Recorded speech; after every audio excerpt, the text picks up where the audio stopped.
Ave Maria, cheia de graça, o Senhor é convosco. Bendita sois vós entre as mulheres, e bendito é o fruto do vosso ventre, Jesus. Santa Maria, Mãe de Deus, rogai por nós, pecadores, agora e na hora de nossa morte. Amém.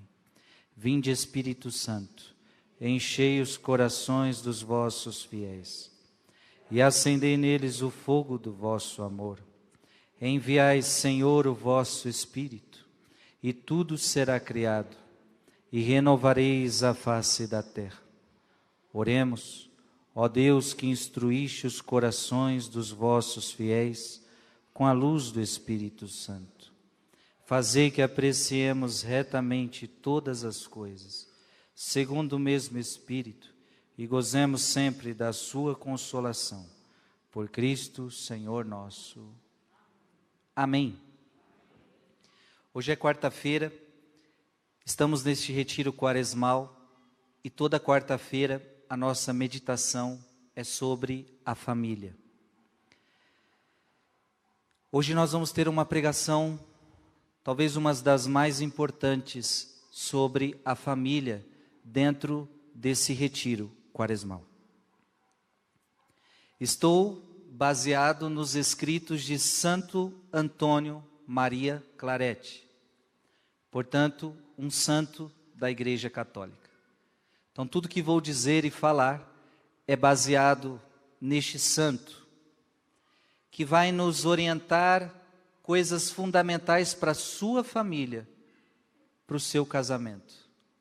Então, veja, é muito importante que você, ao escutar uma pregação sobre família, ao escutar uma pregação sobre casamento, você aplique isso a você.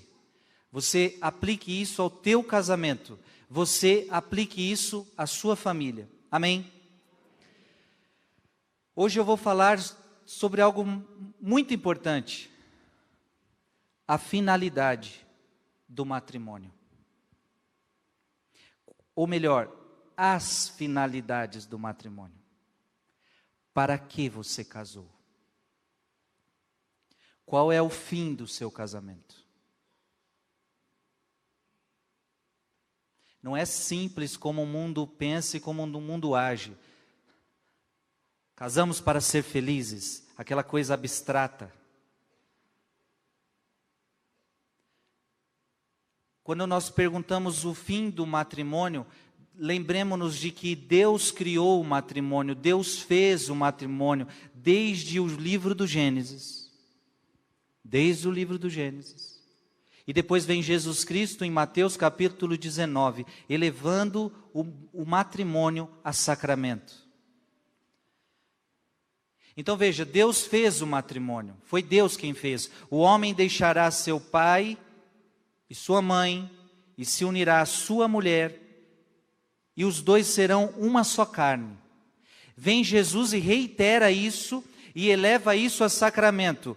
Os dois são uma só carne. E Jesus, perguntam para ele, é possível o divórcio? E Jesus diz, o que Deus uniu, o homem não separe. Santo Antônio Maria Claret vai nos ensinar quais são as finalidades do matrimônio. Segundo a tradição teológica, são 3 as finalidades do matrimônio. Então aprende isso. 3 são as finalidades do matrimônio. Bonum prolis, bonum fidei e bonum sacramenti.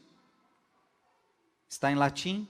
Em breve, cada hora vocês vão descobrindo o que é cada uma dessas palavras. Primeira finalidade do casamento. Bonum prolis, que significa o bem da prole. E Santo Antônio Maria Claret diz, a procriação e a educação dos filhos é o propósito principal do matrimônio. Olha que bonito. A procriação e a educação dos filhos é o propósito principal do matrimônio. Então vamos lá. Você casou para ter filhos. Você casou não só para ter filhos, mas a sua grande vocação é educá-los na fé cristã. Aqui a gente já entra num problema atual. Um problema mundano que está contaminando cada dia mais a cabeça de todos. Cada dia mais, as pessoas estão se casando menos na igreja. Mas aqueles que se casam, a cada dia mais, querem ter menos filhos. E querem, alguns nem filhos mais querem ter. Hoje é muito comum você conhecer casais que já têm mais de 10 anos de casados. Os dois são saudáveis, os dois podem ter filhos, mas não querem ter. Porque as ideologias mundanas, porque os pensamentos mundanos entraram. Vai colocar filho neste mundo para ele sofrer? Ai, filho dá trabalho. Porque no mundo de hoje a mulher tem que trabalhar. No mundo de hoje o homem trabalha, a mulher trabalha. Quem vai cuidar dessa criança? Essa criança dá trabalho. Nós não podemos ter filhos. E outra, eu preciso estudar. Eu preciso fazer faculdade. Se tivermos criança não dá para ter faculdade. Não dá para fazer isso, não dá para fazer aquilo. Então preste atenção. Veja como esse pensamento é mundano. Não é um pensamento cristão. Você casou, não é ensinamento cristão que você casou para quando você casar você vai ter que ter faculdades. Quando você casar você vai ter que ter bons trabalhos. Claro, tudo isso é importante, se der para fazer, faça. Agora, você por causa da faculdade, por causa do trabalho, não pode destruir o sonho de Deus. Qual é o sonho de Deus? Qual é a finalidade do matrimônio? A finalidade principal do matrimônio é a prole. A procriação e a educação dos filhos é o propósito principal do matrimônio. Então veja, tem casais hoje cristãos católicos que estão trabalhando bem, estão ganhando muita grana, são bem dedicados ao trabalho, mas pouco dedicados aos filhos e à educação dos filhos. Tem faculdades, tem estudos, tem isso e tem aquilo. São casados, bonitinho, mas não tem não está colocando em primeiro lugar a prole e a educação desses filhos. Então, Santo Antônio Maria Claret está dizendo, e os casados que contrariam isso, pecam gravemente. Se você não quer viver isso, o santo está dizendo, você peca gravemente. Até porque para não ter filhos você precisa começar, é tão antinatural, preste atenção, é tão antinatural, porque qual é o natural? O natural é ter filhos, o natural é um casal cheio de filhos, este é o natural, porque é próprio da vida de um marido e mulher, a relação sexual, então é próprio do que vocês vão ter filhos, porque vão ter intimidade da relação, vão ter intimidade no casamento, e logo essa intimidade, essa relação gera filhos. Então, para você não ter filhos, você precisa começar a adotar contraceptivos. Criados pelos homens para um controle de natalidade da humanidade. Criado pelos homens para fazer o bem-prazer das mulheres e dos homens. Criado pelos homens, para que eu quero ter o prazer do sexo, mas não quero ter a responsabilidade dele. Então os homens criaram camisinha, os homens criaram contraceptivos, os homens chegam no carnaval, o governo está dando de graça a camisinha, ou seja, é uma cultura de sexo, faça prazer, tenha prazer, mas não tenha filhos. E outra, você também não pode pegar doença, mas sexo você pode fazer à vontade. Faça, está aqui, o governo distribui, está aqui. Só cuidado para não pegar doença, esse negócio também, cuidado com filhos. E é claro que eu não estou pregando aqui ter filhos de forma irresponsável. Não estou pregando isso. Filhos é para acontecer dentro do casamento. A relação sexual é para acontecer dentro do casamento. Então, mas qual é o problema de ter filhos dentro do casamento? Eu sempre gosto de trazer, aqui eu já falei várias vezes, mas gosto de trazer, as lágrimas de uma mulher que veio me procurar. Ela me procurou chorando. Eu falei, meu Deus, o que está acontecendo com essa mulher? Quando eu comecei a atendê-la, qual é o seu problema? E ela disse, estou grávida. Ok, mas qual é o problema? É o meu terceiro filho. Sim, mas qual é o problema? O problema é que todo mundo me critica, achando que é demais ter o terceiro filho.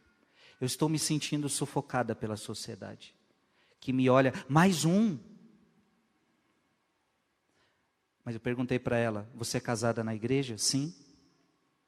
Você fez esse filho com seu marido? Sim. Então qual é o problema? Por que você está assim? Não é você que está errada. Este povo que está te criticando é os errados. Porque você está dentro do seu casamento, você está fazendo sexo com seu marido e você não usa anticoncepcionais, você está fazendo tudo certinho. Não deixe isso atormentar você, são eles que estão errados.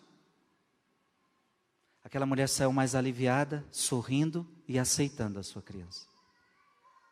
Veja a que ponto a gente chega. Dos casais católicos estarem com medo de engravidar por causa de uma sociedade que está colocando que você não pode ter filhos, que você não deve ter filhos. No máximo 1, no máximo 2. Ou seja, você quem decide quantos filhos você quer. Sendo que no casamento, do dia do seu casamento, você prometeu que você aceitaria os filhos que Deus quiser te mandar. Os filhos não são seus. Os filhos são de Deus. É Deus quem manda. E veja, não é toda relação que traz filho. Vocês casais sabem disso. Mesmo que a mulher esteja no período fértil, não é toda relação que traz filho. Por quê? Porque quem define a hora de vir filho é Deus. Não é só uma questão natural. Existe algo espiritual envolvido nisso.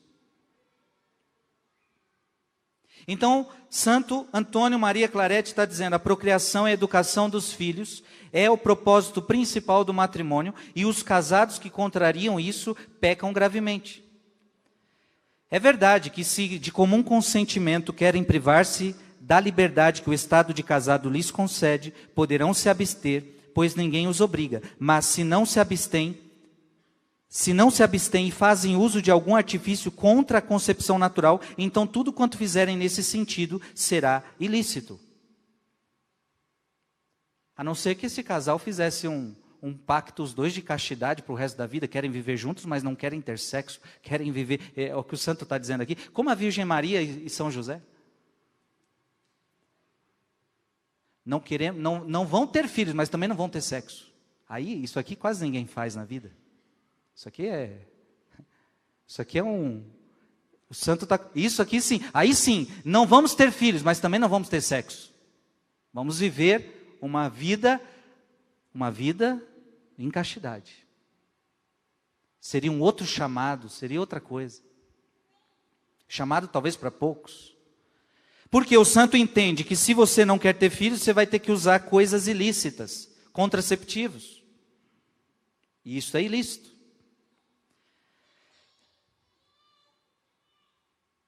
Segundo o princípio, não se devem fazer coisas más para que daí provenham as coisas boas. Fazer isso por si só é pecado. E não se pode dizer que os dois entraram em consenso, visto que tal consenso não é permitido por Deus. Nós dois entramos no consenso que não queremos ter filhos, mas esse consenso não é permitido por Deus. Os dois entraram em consenso que nós precisamos usar anticoncepcionais, mas esse consenso não é permitido por Deus. Dá para entender? Mas é porque a gente quer algo bom. Nós não podemos ter um filho agora, e por causa disso, por causa de um bem maior, a gente está usando o anticoncepcional. O santo está dizendo, não pode. Para conseguir um bem, você não pode fazer um mal. Dá para entender? Para atingir algo bom, você não pode fazer algo mal. Isso é um princípio da moral católica. Ambos cometem falta, se é um só que a comete, cumpre a outra parte buscar dissuadi-lo, rogando muito a Deus e à Virgem Maria que se converta. Pode acontecer. Pode acontecer que só uma das partes no casamento está indo para o lado errado. A outra parte tem que rezar para que ele se converta. A outra parte não pode desistir para que ele se converta. O demônio entende dessas armadilhas e por meio delas colhe muitas almas de pessoas casadas. Santo Antônio Maria Claret está dizendo, o demônio pega muitas pessoas casadas por aí.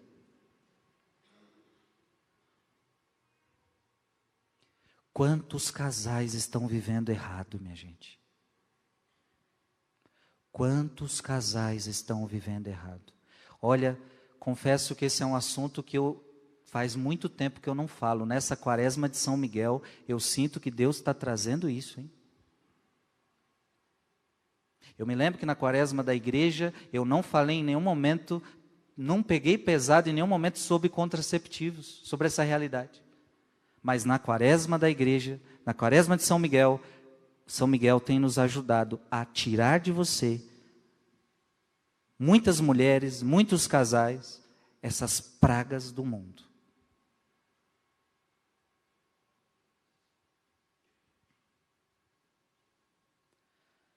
Conforme conta São Francisco de Sales, alguém viu cair no inferno muitos maridos e mulheres por causa de pecados cometidos no matrimônio. Então São Francisco de Sales teve a visão de muitos casais entrando no inferno por causa dessas coisas. Casou para isso e não quer viver. Casou para ter filhos e não quer ter filhos. Casou para ter filhos e vai ficar adotando esses remédios mundanos.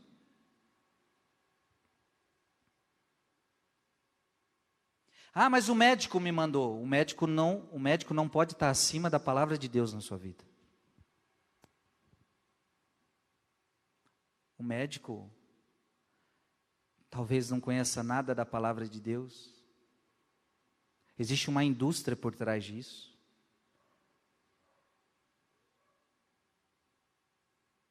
Então, quando você for ao médico, o médico te orientar, você tem que usar contraceptivo, você vai falar, eu preciso que você, como médico, me oriente alguma outra forma, porque eu, como católico, não posso usar. Você entende isso, seu médico? Seu médico, eu sou católico, eu sou católica e não posso usar anticoncepcionais.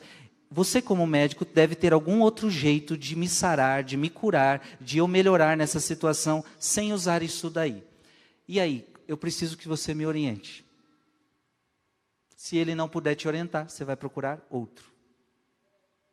Eu, como católico, como católica, não posso. Quero ser fiel à doutrina da minha igreja. Entendeu? Sim ou não? É assim. Ninguém pode te obrigar.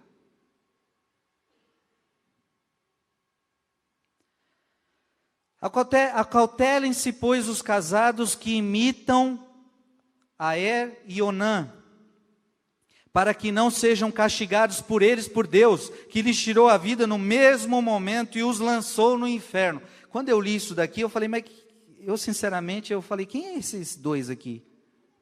Eu fui atrás. Deuteronômio 25. O santo está falando desses nomes estranhos aqui, eu falei, quem é? Aí eu fui lá, Deuteronômio 25, 5, 6.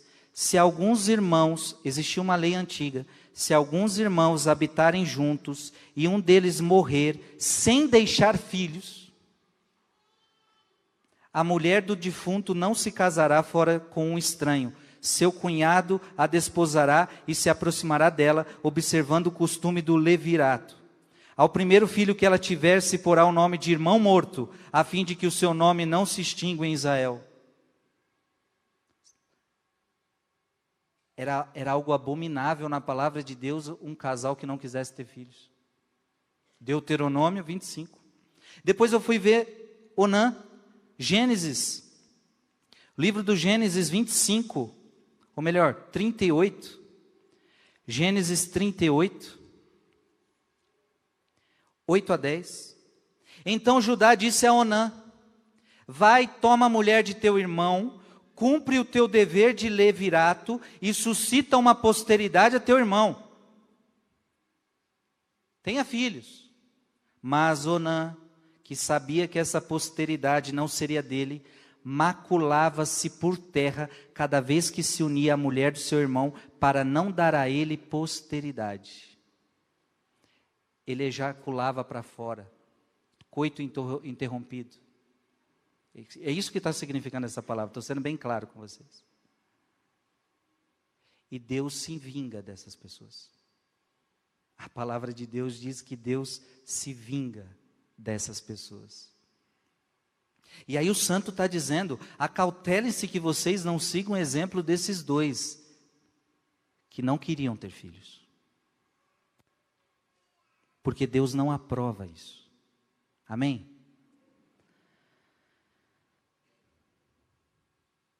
Ó, quantos casados, ao agirem assim, atraem para suas casas misérias. Que bom que o santo está falando, porque às vezes se a gente fala, vai falar que a gente está falando demais. Vai falar que a gente está falando besteira, é um santo. Ó, quantos casados, ao agirem assim, fechando a sua vida para a vida, fechando a sua vida para os filhos, atraem para suas casas misérias, atraem para suas casas moléstias, e atraem para sua casa até a morte. Não tenho dúvida do que esse santo está dizendo. Atraem maldições. Um dia eu preguei isso, eu não sabia desse santo ainda, senão eu tinha falado naquela pregação. Um dia eu falei isso, uma mulher saiu chorando, falou: eu estou amaldiçoada. Porque eu usava anticoncepcional igual água. Hoje não sou eu que estou falando, é o santo. Você casou para ter filhos. Se você diz não aos filhos, você pode atrair para sua casa misérias, moléstias e até a morte. Assim como o Senhor pôs limites ao mar, também fez com o matrimônio. Ir além desses limites é cometer pecado e ser castigado certamente por Deus. Então qual é a primeira finalidade do matrimônio? O bem da prole. Segunda finalidade do matrimônio, o bem da fidelidade. Bonum fidei. Os casados devem zelar mutuamente pela fidelidade, sem faltar a ela em pensamentos, palavras e obras. Você tem que ser fiel ao seu esposo, à sua esposa. Em pensamentos, não pode estar com a sua esposa pensando na outra. Não pode estar com a sua esposa, com o seu esposo, falando do outro. E não pode estar com o seu esposo, com a sua esposa, tendo atitudes contrárias com outra, com outro. É fidelidade no pensamento, é fidelidade nas palavras e é fidelidade nas atitudes. Esta é a conduta que os cristãos devem ter e que era seguida com todo rigor pelos primitivos fiéis. De modo que o grande Tertuliano, em suas apologias, dizia: os cristãos casados não são como nós. Uma vez casados, não pensam em outra pessoa do mundo. Olha que bonito. O grande Tertuliano dizia: os cristãos casados não são como nós. Uma vez casados, não pensam em outra pessoa do mundo. Assim devia ser os casados. Casou com alguém, não pensa mais em ninguém. Seu coração é só daquela pessoa. Mas nos dias de hoje, quão mundanos estão os cristãos? Vemos casados cometerem os mais horríveis adultérios, desprezando todas as leis, sem deterem-se diante do próprio renome, da honra, riquezas, saúde, atropelando tudo como se fossem feras, abandonando esposa e filhos e mergulhando em uma guerra doméstica infindável. O santo está sendo profético. Quantos vivem o adultério? mesmo que com isso você perca o seu nome, a sua honra, mesmo que dê mau exemplo aos seus filhos, perca a sua saúde, mesmo que isso gere uma guerra doméstica. Muitas vezes possuem, e olha o que o santo fala, olha que interessante isso aqui. Muitas vezes possuem esposas formosas, das quais são indignos. Às vezes, aqui ele está falando para os homens, né? Então, às vezes os homens têm uma esposa linda. Agora ele está falando de corpo mesmo. Corpo e alma. A esposa linda, da qual ele é até indigno, é muito feio para ela. Porque tem uns que são assim, né? Você olha para a mulher e fala, meu Deus, olha o outro. Ou vice-versa, né? Tem também. Mas é o amor que une, né? E o santo está dizendo, muitas vezes possuem esposas formosas, das quais são indignos, dotadas de encantos naturais e sobrenaturais. Aquela mulher é linda por fora, é linda por dentro. E eu já vi, viu? Eu já vi mulheres lindíssimas por fora e lindíssimas por dentro e serem traídas. E mesmo assim vão chavurdar na imundície. Mesmo com uma esposa linda por fora, uma esposa linda por dentro, mesmo assim vai para a porcaria do adultério. Vai entender uma criatura dessa. Só pode ser o cão.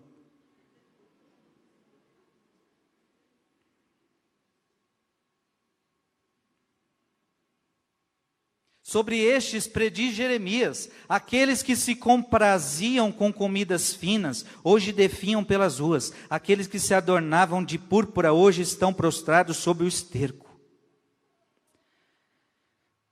Ó pecado é o adultério. E o santo fala, ó que pecado é o adultério. E nesta quaresma de São Miguel, essa palavra tem sido recorrente, adultério, hein? Creio que muita gente está precisando ouvir essa palavra.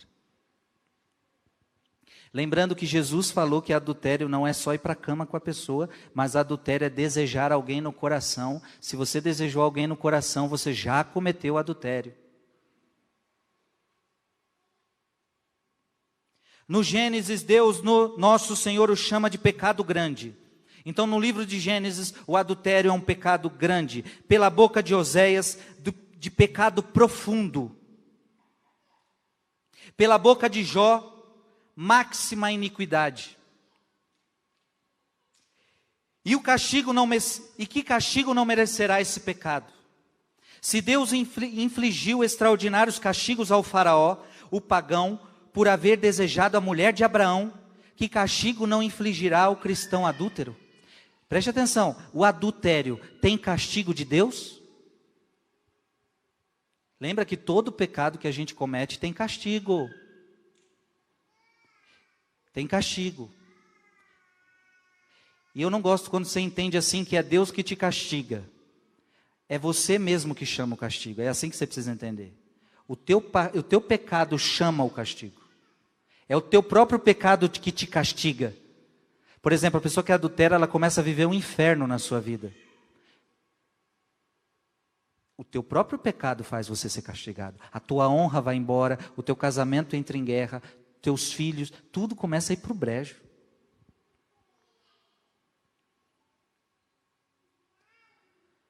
Até os próprios idólatras, olha que forte essa palavra, até os próprios idólatras olhavam com horror para esta maldade e a castigavam tão severamente que causa espanto ler o que a história registra. Consta que alguns povos cortavam a cabeça tanto do adúltero quanto da adúltera. Os árabes, por exemplo, adulterou, cortava a cabeça de um e cortava a cabeça de outro. Era um pecado grave. Consta que alguns povos cortavam a cabeça tanto do adúltero como da adúltera como os árabes. Os antigos judeus os queimavam vivos. Cometia adultério, queimado vivo. Mais tarde, por meio de Moisés, Deus determinou que fossem apedrejados. E isso a gente encontra até no Evangelho, a mulher adúltera que vai ser apedrejada. Então, era pego em adultério, castigo forte, castigo firme, apedrejamento. Os partos a ninguém tratavam com rigor como os adúlteros. No Antigo Egito, o rei Sesostris II também os fazia queimar vivos. E na Germânia tal era a severidade do castigo de adultério que dificilmente se descobria um delito dessa ordem. Era tão severo o castigo que quase ninguém ousava praticar. E o santo diz, que estranho, nações bárbaras, indisciplinadas, castigam desse modo os adúlteros. E contudo hoje, gente sábia, séria, cristã, e que faz alarde de virtudes, olha sem horror para este crime monstruoso, e não é castigado quando comete. Se até os bárbaros se castigam, olhando como um pecado grave, os cristãos às vezes não enxergam como algo tão grave assim. O delito é tão grave, olha o que o santo diz, o delito do adultério é tão grave que Deus quer Ele mesmo julgá-lo. Deus mesmo julga essa pessoa. Como disse o apóstolo São Paulo, Hebreus 13:4. Vós todos considerai o matrimônio com respeito e conservai o leito conjugal imaculado, porque Deus julgará os impuros e adúlteros. Está aqui na palavra de Deus. Hebreus 13:4. Santo Antônio Maria Claret está dizendo que quem julga os adúlteros é Deus. Se você manchar o leito conjugal com adultério, Deus mesmo vai julgar você. Porque é um pecado forte. Quer um conselho, casal? Olha para o seu esposo. Olha para a sua esposa. Não tire os olhos dele. Amém? Tem casal aqui? Tem casal aqui? Levanta a mão. Levanta a mão. Dá uma olhadinha para o seu esposo aí. Não tire os olhos dele. Não tire os olhos dela.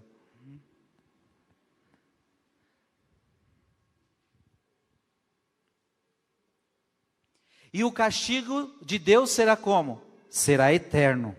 Como se lê em diversos trechos da Sagrada Escritura. Uma pessoa que morre em adultério pode ir para o inferno. Isso não é palavra do Frei Gilson, é palavra de Deus. Sai desse adultério, meu filho. Que nem eu recebi um testemunho da quaresma passada, vieram aqui na igreja um casal, lindos. O marido estava no adultério, começou a participar do rosário da madrugada. Deus tocou no coração dele, saiu do adultério, voltou para sua esposa. E agora rezam um rosário juntos. Que lindo. E a mulher perdoou, isso também é importante. Portanto, é preciso repelir imediatamente as primeiras ameaças da tentação, tendo em mente o seguinte conselho de São João Crisóstomos: ó marido, se porventura alguma mulher estranha aproximar-se com a intenção de manchar o vosso tálamo conjugal, diz-lhe firmemente. Eu achei isso aqui lindo. Mas vai acontecer tentações, preste atenção, casais, vocês serão tentados. Vai. Porque hora ou outra o seu casamento vai ter esfriado um pouquinho e de repente vai aparecer uma mulher que te dá mais atenção com um perfume gostoso e ela vai chegar se dando para você. Ela vai chegar toda para você. A mesma coisa com você, mulher, vai chegar um homem charmoso e vai se entregar para você. Essa é uma tentação do diabo na sua vida. Quando isto acontecer, o santo diz assim: diga para essa pessoa: afasta-te, criatura desgraçada. Eu não sou o meu, mas sim da minha esposa. Oh, glória a Deus.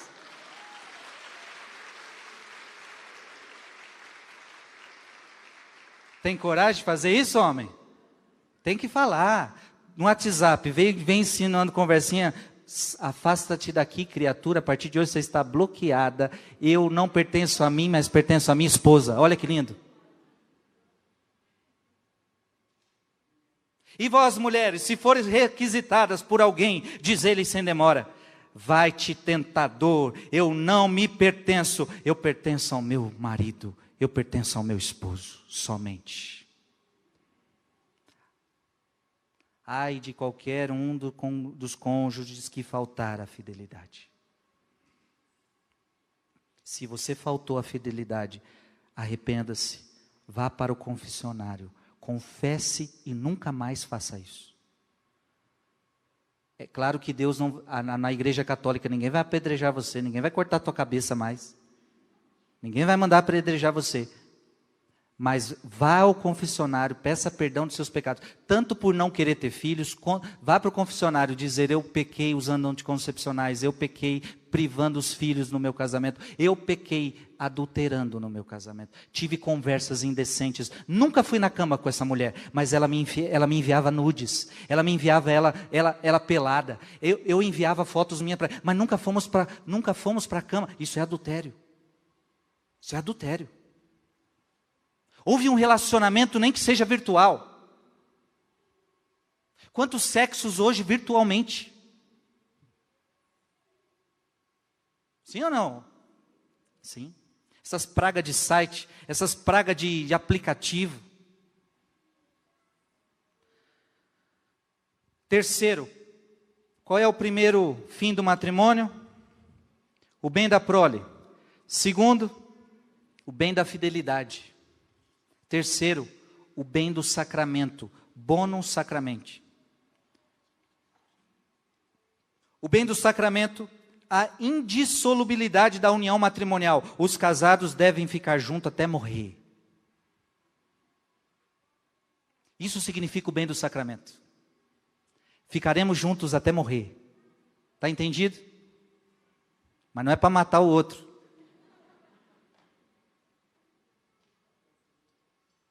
E nem para rezar pela morte do outro. Já que eu não posso matar, mata, Senhor. Me deixa viúva. Não, não pode.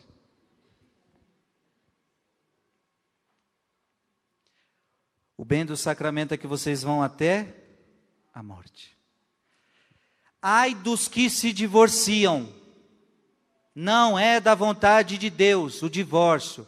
O divórcio só vai acontecer se o teu caso for muito grave. Teu marido te bate todo dia. Nesse caso, é preciso se separar desse homem. Isso aí não é casamento. É um caso grave. Uma mulher que apanha todo dia do marido, isso não é casamento. E outros casos graves que eu poderia citar aqui, existem mulheres e homens que talvez estejam vivendo situações onde é muito grave. E um divórcio é justificado. E essas pessoas com certeza conseguirão a nulidade matrimonial. Porque esse casamento foi indigno, foi falso. Mas você que não está acontecendo nada de muito grave. E veja, cuidado, até o mesmo adultério é uma coisa grave, mas no caso de adultério, eu dei até um exemplo aqui, há como se perdoar, há como se converter. É um homem que traiu, vai se converter, você vai se converter. A mulher que traiu, vai se converter. Eu vou te perdoar e você vai se converter. Então tem como resolver, é você se converter e eu te perdoar. Eu te perdoo e você se converte, e vai dar certo. Que pecados se seguem daí? Que perdas? Diante do mau exemplo dos pais, perdem os rumos filhos. Quando os pais se divorciam, os filhos podem perder o rumo. Como é difícil. Eu sou prova, eu sou filho de pais separados. Os filhos, a gente cresce, é difícil seguir um rumo, encontrar o rumo. É claro que meus pais, por exemplo, se separaram por uma causa que foi séria. Foi séria. Perde o rumo dos filhos, perde-se os patrimônios, tem que ficar agora dividindo patrimônio que os dois conseguiram juntos. Perde-se o renome, perde-se tudo. Não vale a pena o divórcio. Amém? Se tem alguém aqui com cabeça pensando em divórcio, talvez essa seja uma tentação do demônio na sua cabeça. Não vale a pena. Em demandas e litígios vêm desaparecer heranças que deveriam conservar para os seus filhos. Verificando-se o que diz o Santo Evangelho, toda casa dividida contra si mesma não pode subsistir. Com efeito, a casa em que reina semelhante divisão acabará por perder-se, e não só se perderá a casa, como também o renome, a honra, a castidade, a caridade. E aí se divorcia e depois não consegue ficar solteiro. Eu sempre falo quando alguém quer se divorciar. Você sabe o que você está fazendo? Se você não consegue a nulidade, você não vai poder mais ter nunca mais uma pessoa. Você vai ter que ficar sozinha pro resto da vida. Aí essa pessoa às vezes tem 40 anos. E eu falo, dificilmente você vai conseguir ficar sozinha. Aí você vai perder sua castidade. A pessoa pensa assim, ai Jesus, é verdade, né? Porque ela já está pensando em outra pessoa no futuro. Eu falo, mas você não vai poder. Você vai se divorciar, aí você vai ter que ficar sozinha. Você está entendendo essa consequência? Não, não estou entendendo. Porque ela acha que é se divorciar. Ah, esse cara está muito chato, eu não suporto mais você, porque eu não gosto mais de você, perdi o amor, não há mais respeito, a gente não consegue mais dialogar. Beleza, essas coisas são problemáticas. Aí por causa disso você vai se separar, só que aí você não vai poder arrumar outra pessoa. E você não sabe dessa consequência. Aí você vai perder a castidade, vai começar a viver sexo fora de casamento, vai começar a viver adultério. E aí a sua vida vai de mal a pior, espiritualmente falando. Você pode até achar uma outra pessoa que seja muito melhor o relacionamento. Mas eu pergunto a tua alma, como é que está a tua alma? Isso é o mais importante. Então o santo está dizendo, não vale a pena o divórcio. Jesus falou isso. Não é da minha vontade o divórcio. Não, não é. Concerto é o adágio que diz, casados separados, casados condenados. Muitos desses que se divorciam um dia se condenam, porque não conseguem ficar sozinhos.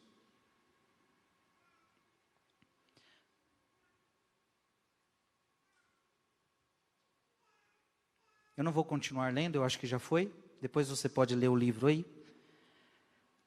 O santo termina dizendo algo muito importante que, para reatar a questão de adultério, de fidelidade, essas coisas todas, o perdão se faz necessário. Quantos casamentos eu já vi, houve traição, mas quando houve o perdão, reatou o relacionamento. É possível que o perdão reate muita coisa. Eu sei que dói. Deve doer muito a traição. O homem que traiu sua esposa, a esposa que traiu seu marido, dói. Mas é tua esposa, é o teu esposo. Foi uma falha, foi um pecado. E esse pecado, assim como Deus vai perdoar essa pessoa no confessionário, você também pode perdoar ela no teu casamento. Claro, ela também tem que se converter. Ela também tem que querer se emendar, não querer mais fazer isto. Mas se ela está disposta a não mais fazer, perdoe. Aliás, perdoar tem que perdoar em qualquer hipótese. Mas como vale a pena perdoar e tentar lutar por esse casamento? Amém? Para terminar, o meu tempo já está avançado. Hoje veio um casal aqui que eu quero chamar aqui na frente. Essa é a surpresa que eu falei para vocês. Vem aqui. Hoje veio visitar-me o Evandro e sua esposa e 2 dos seus filhos.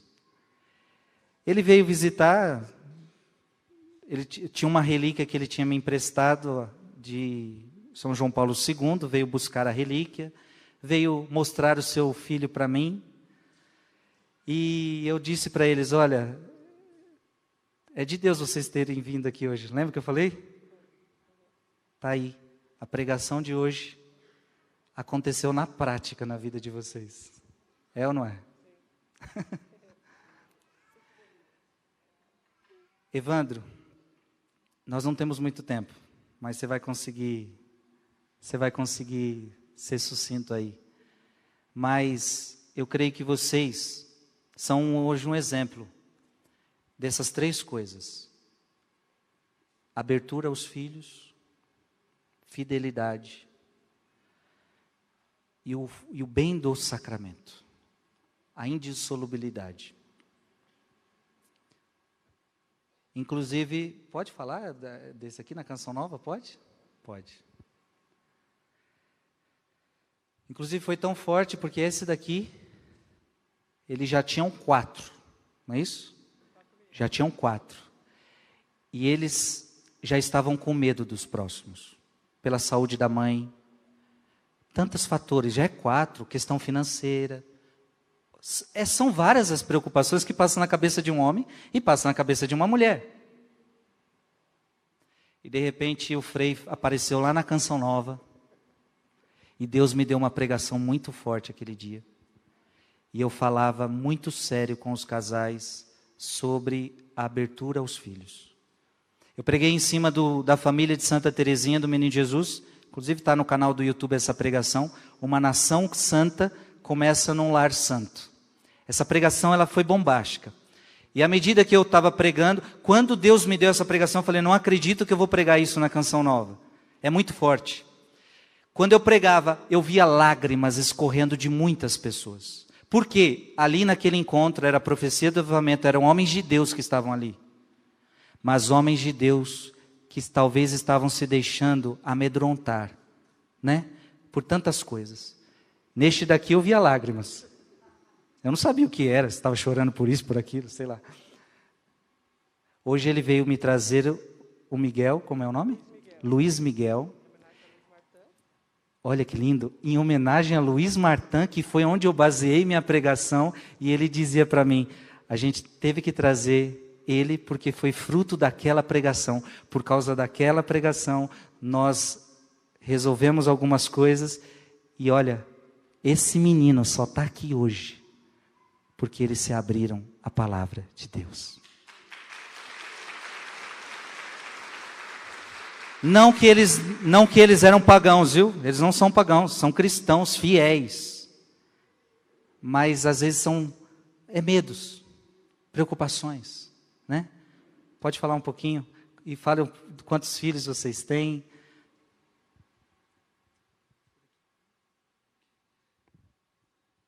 As surpresas de Deus, né? Eu me recordo que, por ocasião dessa pregação, uma nação santa começa num lar santo. O padre Roger Luiz, nosso querido amigo, disse que era o Frei Gilson que ia preparar esta pregação, esse tema. E o Frei Gilson, na ocasião, me disse, Evandro, eu preparei essa pregação, começando ela às 10 horas da manhã e terminei às 4 da tarde. Eu me lembro desse detalhe. Eu já era pai de 4 filhas, já éramos pais de 4 filhas. E nessa profecia do avivamento, Solange estava de resguardo da Clarice, nossa 4ª bebê, e eu fui sozinho para a profecia do avivamento. E o Frei Gilson começou a pregação, né, nesse jeito suave, mais penetrante, que vai te envolvendo, né, que vai ali. O Frei não grita, mas aquilo que ele fala grita dentro da nossa alma, né? E eu falei, meu Deus, depois de tudo aquilo que eu ouvi, falei, eu estou em dívida com o céu, eu estou em dívida com Deus. Cheguei em casa, falei, Solange, se prepara, minha filha.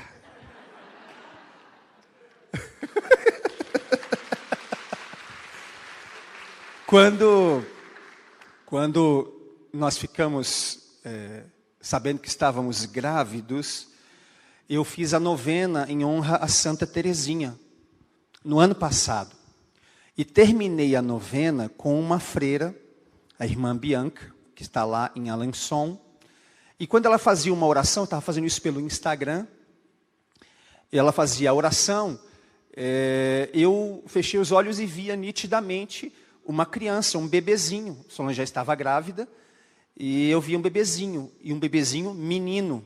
Eu não tinha devoção nenhuma a São Luís Martin, a Santa Zélia Guerin. A minha devoção era a Santa Teresinha, por causa da vida missionária, padroeira dos missionários. Mas aquela pregação, e depois eu fui estudar a vida de São Luís Martin, de Santa Zélia, e eu vi a beleza no ordinário da vida, padre. Dificilmente você vai encontrar um casal que se santificou, que bilocava, que levitava. Não é essa a perspectiva de quem tem o matrimônio. Isso é mais voltado para um padre, por exemplo, uma freira. Mas aonde a gente vive o extraordinário? No ordinário da vida. E Solange engravidou, os médicos, claro, ficaram preocupadíssimos, falaram, você não pode engravidar. Ela começou a tomar uma carga de remédios, eu estava até perguntando para ela ali, quantos comprimidos, amor, você tomava por dia por causa da diabetes gestacional, da pressão arterial que subia desde o primeiro momento? 8 comprimidos e 3 injeções. Por dia? Por dia. Por quanto tempo? 8 meses. Então faz a conta. 8 comprimidos por dia, durante 8 meses e 3 injeções. Os médicos disseram, olha, vamos tentar segurar isso até o máximo. Fizemos em dezembro uma ultrassonografia e foi identificado que ela tinha perdido líquido amniótico. E o líquido amniótico é o que vai dar o desenvolvimento dos membros da criança. Ficamos assim, bem inquietados. Solange ficou internada por 15 dias em janeiro. Aí eu percebi, mulher, quando você sai de casa, o estrago que acontece. Porque foi eu, padre, que tive que ficar fazendo tudo que em via de regra, vamos dizer assim, é mais natural as mulheres fazerem. Não que os homens não podem ajudar, mas imagina, a mulher sabe. Quando acaba a luz elétrica, a mulher sabe onde está a vela. O homem não sabe, padre. Onde é que está? Está na quarta gaveta, de cima para baixo, atrás do pano de prato. Então, é difícil. Então, foi um tempo muito complicado. Ela saiu do hospital, tomando essa carga altíssima de medicação. E, para finalizar, a gente viveu, assim, uma experiência muito profunda do cuidado de São Luís com o nosso pequeno Luiz Miguel, porque quando Luiz nasceu, ele precisou ficar internado. E eu não podia, em virtude dos protocolos do Covid, eu não pude ir até o hospital para vê-lo quando ele nasceu, não pude acompanhar o parto. E aí, por causa dessa internação, eu levantei um mover dentro da internet, pedindo que as pessoas rezassem uma Ave Maria por ele todos os dias. Quem pode rezar uma Ave Maria pelo meu filho? Mas depois eu senti, padre, que isso não era só pelo meu filho, porque tinham mais 9 crianças internadas ali. Cada uma com uma realidade difícil. E no terceiro dia, em que todo mundo ali pelas redes sociais rezava uma Ave Maria por dia, para alcançar o Luiz Miguel, alcançar a Solange, isso foi em maio, a gente recebeu notícia de que as crianças que estavam lá iam recebendo alta. Iam recebendo alta. Uma Ave Maria. Quando eu não pude entrar, eu disse, Senhor, eu não consigo. Eu não posso tocar meu filho. E o Senhor disse, quem disse que você não está tocando? Pela oração você está alcançando. Você não pode entrar lá, mas São Luís Martin está lá cuidando do seu filho. Nosso pequeno nasceu, palavra de uma médica, Evandro Solange. O que tinha de acontecer de ruim a essa criança, não aconteceu, que seria no ventre. Ele foi preservado. O seu filho, palavra de uma médica, que nem conhecia a gente assim tão bem. O seu filho é um milagre de Deus. Obrigado, obrigado. Uma família católica, uma família cristã, que tudo que preguei hoje está vivendo. Não é fácil, é cruz, né? Assim como o padre tem sua cruz, o casamento tem que ter sua cruz. Só que, se Deus pediu para ter filho, é Ele que vai cuidar. É Ele que vai cuidar. Se Deus não quisesse que o Miguel não estivesse aqui, ele não estaria. Teria tido um aborto espontâneo, alguma coisa nesse sentido. Agora, o que não pode é ficar barrando para ele não vir. Sim. É isso que não pode. Porque ele queria chegar. Ele queria existir. Pergunte a qualquer um de nós. Você preferia existir ou não existir? E você está sofrendo igual um trem, mas você prefere existir. É ou não é? o Miguel está feliz por existir. Deus abençoe essa família cristã, essa família católica. Obrigado, Evandro. Talvez essa foi uma das principais pregações desse retiro quaresmal para a família. Passe para todo mundo. Vai causar algumas repulsas em alguns. Alguns vão ficar, não gostei dessa pregação. E quando você encontrar alguém que não gostou muito dessa pregação, é porque ela há muito tempo já não é tão católica, ela deixou alguns pensamentos mundanos entrarem, algumas ideologias entrarem. Mas é preciso que ela escute para que ela volte a ser cristã, a pensamento cristão, pensamento católico. Amém? Deus não quer o seu mal, Deus quer o seu bem. Pergunte para esse casal, mas é sofrimento demais, eles já estão com 5 filhos, a esposa quase morreu, ai que desespero, isso é muito doloroso. Não é doloroso sim, mas pergunta para eles se algum deles eles estão arrependidos. Estão arrependidos de algum? Claro que não. Pergunta se alguns ele se arrependeram. Não, esse daqui nós não queríamos ter. Não, é sofrimento, porque o amor aceita o sofrimento. O amor não tem medo de sofrer. Quando eu amo, eu sofro por quem eu amo. Jesus nos amou tanto e sofreu por nós. O casal ama tanto os seus filhos que vai sofrer pelos seus filhos. E Deus vai te abençoar assim. Feliz o casal que se abre à vida. Feliz o casal que é fiel. Feliz o casal que respeita o casamento. Amém?